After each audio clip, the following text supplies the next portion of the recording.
Շատ է խոսվում ադրբեջանական բենզինի մասին ներմուծումից Հայաստան եւ Ալիևն էլ վերջերս հայտարարեց, որ գնալով ապրանքաշրջանառությունը ակտիվանալու է միմյանց տարածքով, այսպես ապրանքները ավելի ակտիվ են տանելու բերեն։ Արդյոք եթե դուք գաք իշխանության, այս գործընթացը կշարունակվի թե ոչ, եւ մյուս հարցը վերաբերում է վերջերս Նիկոլ Փաշինյանը հայտարարեց, որ էներգետիկ համակարգերը միանալու են Հայաստանի եւ Ադրբեջանի։ Սա ինչ է նշանակում։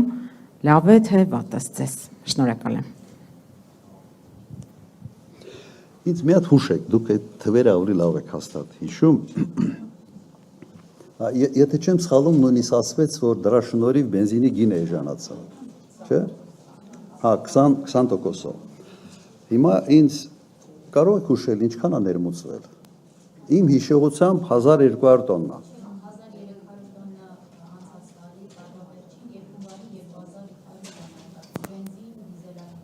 Չէ, բենզինի մասին եմ օրինակ։ Բենզինը 1200 տոննա էր, ինչքան։ Հա, մի րոպե։ Օրինակ 1200 տոննա։ Անցած տարվա հասկանանք, թե ինչ է դա Հայաստանի համար, ինչ է նշանակում։ Հայաստանի պահանջարկը ինչքան, ասենք հիշելով եմ ասում, բայց մոտավորապես եղել է 250-ից 300,000 տոննա բենզին։ Ես հիմա թվերը լավ չեմ տիրապետում, մի պատճառով հեղուկ գազ, էլեկտրոմոբիլներ մի քիչ այս բանը կարող է փոխած լինեն, բայց մոտավորապես 250-300,000։ Քանի տոկոսն է անում 1200-ը 300,000-ի մեջ։ Մի հատ ինձ ասեք, քանի տոկոս է անում։ Այդ տոկոսը կարող է գնային որևէ ազդեցություն ունենալ շուկայի վրա։ Զորո ազդեցություն։ Մի տոկոս էլ չի անում։ Մի տոկոսի ինչ որ չգիտեմ քանի բան։ Հիմա դրա համար խոսակցությունները, որ դա կարող է, ասենց դրա շնորհիվ գներն իջել, абսուրդ է եւ հիմնալսը։ Ավելի շատ ես սրանունը դրել եմ քարոզչական բենզինի ներմուծում քարոզչության համար։ Հիմա ինչի համար են գները իջել։ Դուք եթե հետաքրքրվեք ընդհանրապես ինչ է կատարվում աշխարհում նավթային շուկայում, դուք կտեսնեք, որ վերջերս բավական մեծացրել են արտահանումները նավթային Սաուդյան Արաբիայի, Բրազիլիայի, Միացյալ Նահանգների եւ Կանադայի կողմից։ Եվ սա բերել է նավթի էժանացման, ինչը ավտոմատ իր հետ բերում է նավթամթերքի էժանացման։ Սա ուղղակի մի այբոբեն է, որը հասկանում եմ մեր դաշտում քաղաքական հետևյալն է, մարդին ինչ ուզում է, դուրս է տալիս։ Վեճը չի թե հետո ինչ որ մեկը կվերլուծի, ինչ որ թվեր կբերի, թե չէ, բայց այդ առաջի բանը կարել է, ասենց դուրս տալու մոմենտը կա տեսնում ենք։ Եթե էժանացել է, ուրեմն էժանացել է այլ գործոնների հաշվին, որովհետև կրկնում եմ, ոչ մի ապրանքատեսակի մեջ, եթե դու ներմուծես, օրինակ 0.5%-ի չափով, 0.5%-ը երբեք չի կարող գնի վրա որևէ ազդեցություն ունենալ։ Հիմա մի հարցել կար տեղ, հա, էներգետիկները, էներգիայի միացումը։ Նայեք, այստեղ իմիջիալուց բենզինի հարցով էլ կասեմ։ Մենք էլեկտրոէներգիա արտադրող հզորությունները ավելցուկ ունենք Հայաստանը։ Ադրբեջանն էլ ունի ավելցուկ։ Վատ չի եթե միանան, բայց միանալը բացի նրա, որ մեծ համակարգ ավելի կայուն է աշխատում, ասենց հեքիաթները, որ մենք ենք հոսանք ծախելու, իրենք են մեզ հոսանք ծախելու, մենք այդ հոսանքի կարիք չունենք։ Մենք ունենք էական ավելցուկ էլեկտրոէներգիա արտադրության։ Ադրբեջանն էլ ունի ավելցուկ, ոչ այդ մասշտաբի ոնց որ մեր մոտ է, բայց ունի ավելցուկ։ Իդեպ բենզինի մասին։ Ադրբեջանը ունի մեկ նավթազտարան, մեկ գործարան մեծ։ Եվ Ադրբեջանը ինքը հազիվ է բավարարում, այդ գործարանը հազիվ է բավարարում Ադրբեջանի պահանջները։ Անցած տարի Ադրբեջանը ներմուծել պրեմիում բենզին 120,000 տոննա Ռուսաստանից։ Նույնիսկ մեծ հարց է, թե բենզինը, որ այստեղ է եկել, ադրբեջանական բենզին է, թե ռուսական բենզին է։ Եվ հեքիաթներ պատմել նրա մասին, որ հեսա ադրբեջանական բենզինը կգա այժան եւ այլն, չունի այդ բենզինը։ Ադրբեջանը այդ քանակի վառելիք չունի։ Ինքը ներեմուծում։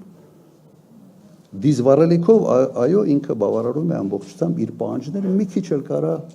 արտահանի։ Սա է իրական պատկերը։ Դրա համար մի լսեք։ Ճիշտ է, բարի հեքիաթ է, բայց ինչ վերաբերում է ընդհանրապես լավա թե վատա, լավա։ Բայց ով է ում ավելի մեծ լավություն անում, ապրանք առնողը, թե ապրանք ծախողը։ Ապրանք առնողը։ Վերջում Հայաստանում գեներացված գումարները գնում են Ադրբեջան։ Եվ սա որպես ինչ-որ մի մեծ լավություն, ես ուղղակի անկեղծ ասեմ չեմ հասկանում։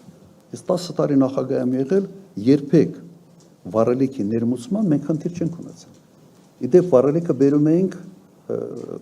ոչ թե պետությունը չէր բերում, մասնավորը բերում էր իմ հիշելով Վառնայից, Բուլղարիայից։ Ռուսական նավթը գնում էր Բուլղարիա, վերամշակվում էր այնտեղ եւ վառելիք Հայաստան գալիս էր Վառնայից։ Նավահանգիստ Պոցից Հայաստան։ Ադրբեջանի երկաթուղ կարիք ընդհանրապես չկար։ Հիմա եթե դա նոր հնարավորություններ է տալիս, նորմալ է։ Բայց մտածի քո գումարները ուր են գնում եւ ինչ են ֆինանսավորում։ Իսկ կշարունակվի ձեր իշխանության օրոք, եթե գայք իշխանության գործընթացը։ Նայեք, իշխանությունը համենայն դեպս իմ ժամանակ երբեք բենզին, վառելիք, դիզել բան մենք չենք ներմուծել, մասնավորն են ներմուծել։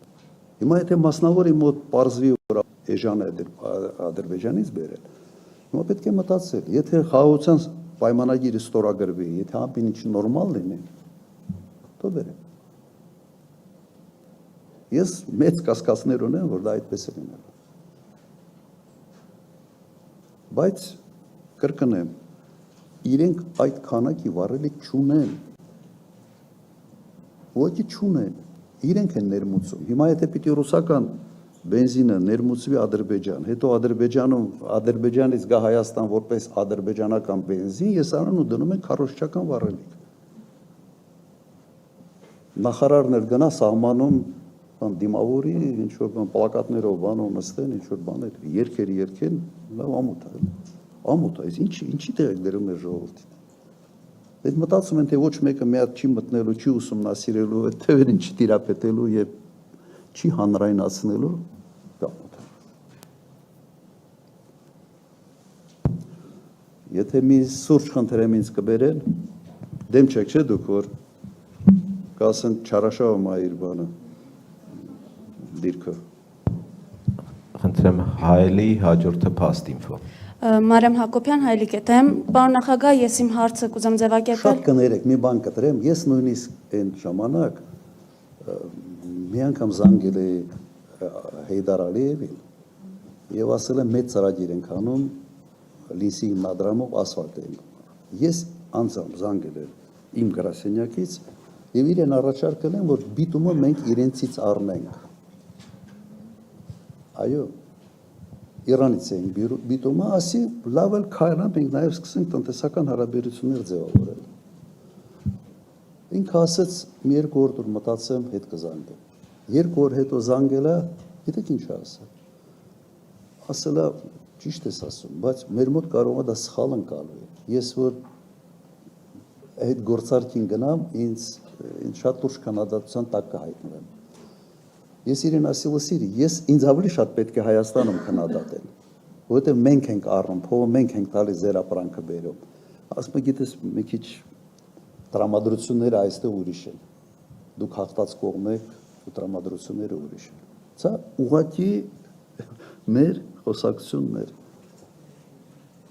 Որ ուզում եմ հասկանաք նաև իմ վերաբերմունքը տնտեսական համագործակցության վերաբերյալ։ Եվ ուղղակի ճիշտ գնահատեք, թե ում հետ գործում եք։